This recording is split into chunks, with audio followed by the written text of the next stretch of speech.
Good morning, Phil. What's up? Yeah, good morning. I appreciate you guys.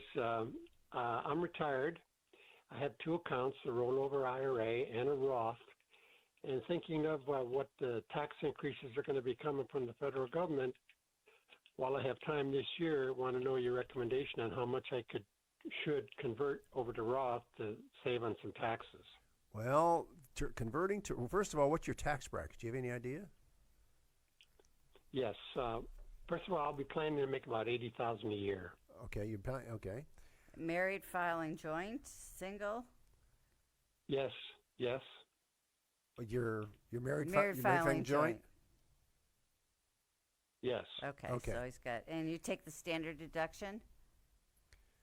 Absolutely. Yeah. Okay. So you're in the 12% tax bracket. So anything you take out of your IRAs, you'll be paying 12% taxes on it. And with the idea that when you go to take it out from the Roth, it's going to be tax-free.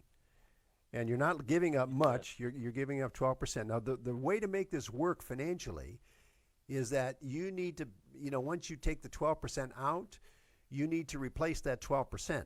In other words, let's do the math, just to make the math easy. If you took out $100,000, you'd have, actually you have more than that in taxes. Let's make it $50,000. You'd have $6,000 of taxes, all right? In order for it to be financially be in the same place, you need to put the entire $50,000 or have $50,000 in the Roth, not $44,000. And pay the taxes from outside. Yeah.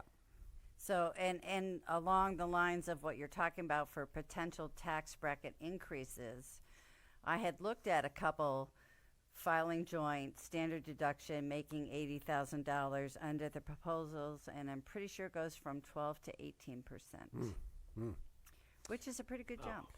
Now, for our listeners, let's talk about that 12 to 18% jump. People say, well, that's only 6%. Yeah. That's not 6%. That's a 50%. That's a 50% increase. If you go from 12% to 18%, that's a 50% increase. A lot of people say, well, that's only 6%. Sorry, folks, that's 50% more in taxes. So you got to understand the games it's not games, but unfortunately our educational system in the country left a lot of people in the dust, and they don't realize what's going on. But you're a WDBO listener here on the money, so you now know the score. But your question is a discussion that I've been having a lot over the last month with my clients with the potential tax proposals. So, but what Joe said is extremely important. If you can pay the taxes outside and convert the full amount, then it's going to be almost like to like. But be careful that you don't put yourself up in the 22% tax bracket. Okay. Yeah, that was my next question. Yeah, because that starts a taxable income of $81,000. So that's after your deductions, but still, be careful. You need to do some planning. And this is what we do for our clients on a regular basis when we do financial planning.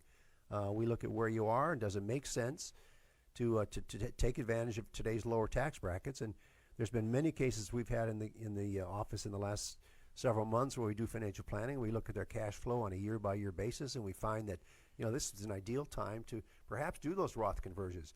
Now, we're not big fans of giving up going for a Roth when you can take a deductible IRA or use your 401k if you're in above the 12% tax bracket. It's not that kind of situation. So to answer your question, it might make sense, assuming you don't push yourself up in the 22% tax bracket. But you'll have to do like a thumbnail kind of tax return.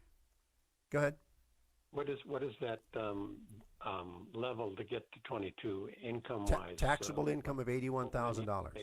Taxable income of $81,000. Right. Okay, taxable. All right. Okay. Thank you very much. You're welcome. Thank Appreciate you. the call. Good luck.